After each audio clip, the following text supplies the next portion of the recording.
আপনাদের সমস্যা হবে। কেউ কাউকে আঘাত করবেন না।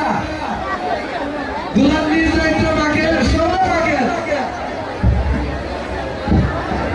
সবাই দুলা রাখেন, কিন্তু কেউ কাউকে আঘাত করবেন না। শুধু ভক্ত সন্তানই আপনারা যে যে অবস্থায় আছেন সেই অবস্থায় থাকুন।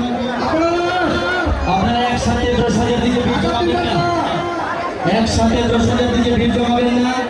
আমরা নাট মন্দিরের পশ্চিম দিকে প্রসাদ দেওয়ার ব্যবস্থা করব।